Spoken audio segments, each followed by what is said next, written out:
Orang yang sudah berumur banyak atau sering disebut sebagai mereka yang sudah berusia lanjut, seringkali dipandang memang sebagai orang-orang bijak karena dianggap sudah banyak pengalaman hidupnya, sudah menjalani asam garam kehidupan yang penuh dengan tantangan, dan karena banyaknya pengalaman itu maka mereka dipandang sebagai orang yang tahu banyak, dipandang sebagai orang yang berpengertian, sosok-sosok yang mengerti seluk-beluk dari pengalaman hidup mereka.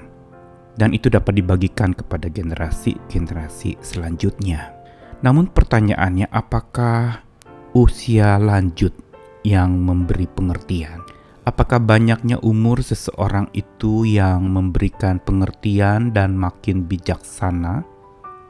Tentu saja bukan itu sumber bijaksana dan pengertian seseorang. Sumber bijaksana dan pengertian itu berasal tentu saja dari Tuhan, sang sumber hikmat itu. Dan setiap orang yang usia berapapun juga sangat bisa meminta hikmat dari Tuhan agar di usia berapapun ia hidup, ia dapat menjadi pribadi-pribadi yang punya pengertian yang baik dan juga yang punya bijaksana yang tidak pernah luntur sepanjang hidupnya. Namun apa rahasia agar seseorang itu bisa memiliki pengertian yang dalam, yang benar, begitu juga bisa hidup bijak dan penuh hikmat di dalam menjalani hidup dan menjadi penasihat-penasihat bagi sesamanya?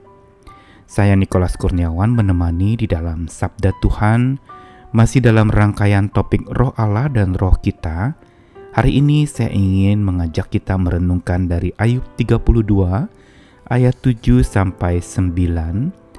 merupakan ungkapan Elihu, salah satu sahabat Ayub, dan Elihu adalah sahabat yang termuda dibandingkan ketiga sahabatnya yang lain.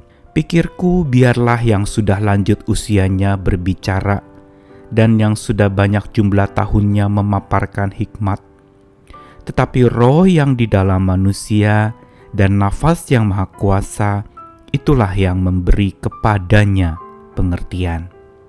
Bukan orang yang lanjut umurnya yang mempunyai hikmat, bukan orang yang sudah tua yang mengerti keadilan. Ada dikisahkan dalam kitab Ayub itu 4 sahabat Ayub yang pada masa-masa kesusahan dan kesengsaraan yang Ayub alami, keempat sahabat inilah yang menghampiri dan menemaninya.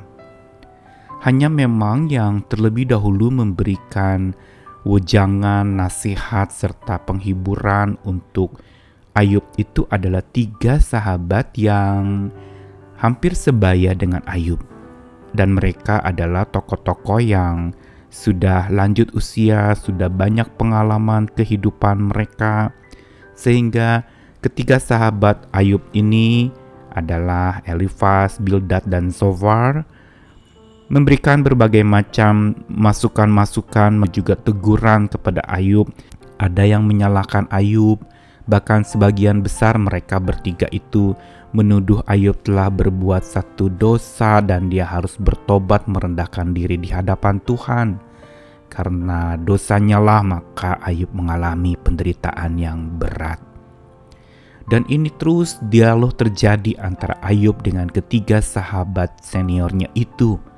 Dan percakapan pun bergulir sampai akhirnya Ayub merasa jengah dan lelah oleh sanggahan dari ketiga sahabatnya yang bermaksud menghibur tetapi sesungguhnya melukai dan tambah membuat dia menderita. Maka mulai Ayub pasal 32 dan selanjutnya tampillah sosok sahabat yang lain, yaitu Elihu. Sosok yang ketika dia memberikan masukan yang berbeda dengan ketiga sahabat yang lain.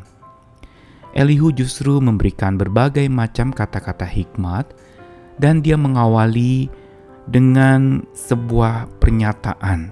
Dia mengatakan biarlah yang sudah lanjut usianya berbicara dan yang sudah banyak jumlah tahunnya memaparkan hikmat.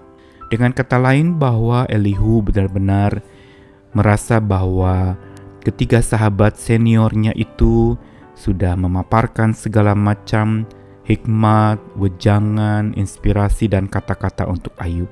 Namun Elihu justru meresponi dan menindaklanjuti perkataan itu dengan sebuah statement yang justru dalam, di mana dia mengatakan roh yang di dalam manusia dan nafas yang maha kuasa lah yang memberi kepada seseorang itu pengertian, dan bukan orang yang lanjut umurnya yang mempunyai hikmat. Elihu mengatakan demikian bukan untuk menyindir atau menyalahkan ketiga sahabat Ayub lainnya yang sudah lebih senior daripadanya. Elihu juga bukan menyalahkan apa yang dikatakan oleh ketiga sahabat-sahabat Ayub itu. Tetapi Elihu justru ingin mengajarkan kepada mereka semua termasuk Ayub bahwa pengertian itu asalnya bukan dari pertimbangan-pertimbangan atau pikiran-pikiran manusia. Karena itu serba terbatas. Karena itu serba bisa salah. Tidak seutuhnya dan sepenuhnya benar. Teguran-teguran yang disampaikan kepada Ayub sekalipun dari orang-orang yang sudah senior itu seharusnya juga bersandarkan kepada Tuhan sebagai roh hikmat itu. Karenanya Elihu mengatakan roh yang ada di dalam manusia dan nafas yang maha kuasa. Roh yang di dalam manusia, kata roh kembali digunakan istilah ruah. Ini adalah sebuah istilah dalam bahasa Ibrani yang banyak dikatakan untuk roh Allah. Dengan kata lain, Elihu ingin mengatakan bahwa roh Allah yang ada di dalam diri manusia dan nafas yang maha kuasa. Nafas ini digunakan kembali kata nefes atau breathe atau nafas yang kemarin sudah dibahas.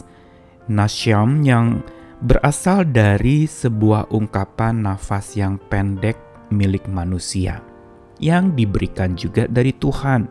Kalau ruah itu bicara soal nafas panjang dari Allah yang sifatnya kekal, sedangkan nisyam atau nasyam ini adalah sesuatu yang justru nafas pendek manusia yang serba terbatas, tetapi itu juga dititipkan oleh Allah.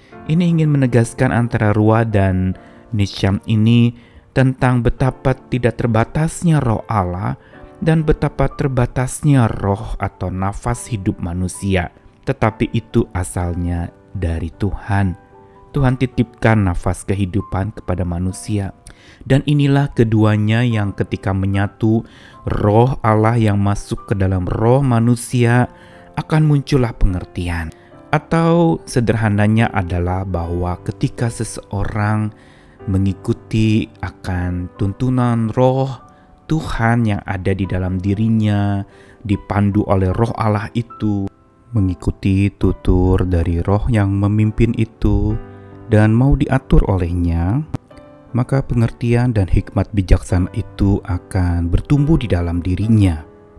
Sedangkan ketika dia mengikuti keinginan daging, maka dia akan justru tidak punya pengertian, tidak berhikmat, dan tidak mengerti keadilan. Elihu justru ingin menegaskan bahwa bukan usia manusialah dan bukan berasal dari manusialah pengertian dan hikmat itu datang, tetapi dari tuntunan dan pimpinan roh Tuhan yang membuat pengertian itu bisa tumbuh subur dan hikmat serta bijaksana itu tidak pernah luntur dari hidupnya. Ini rahasia untuk kita mengarungi kehidupan yang penuh dengan persoalan. Berilah diri untuk mengikuti tutur roh Tuhan, yaitu kata-kata roh yang memimpin hati kita dan mau diatur oleh roh Tuhan, bukan diatur oleh keinginan-keinginan daging kita yang begitu terbatas dan bahkan bisa membawa kepada kebinasaan. Karena itu berilah diri untuk supaya kita mau dipimpin, mau diatur oleh roh Tuhan. Selamat memberi diri. Amin.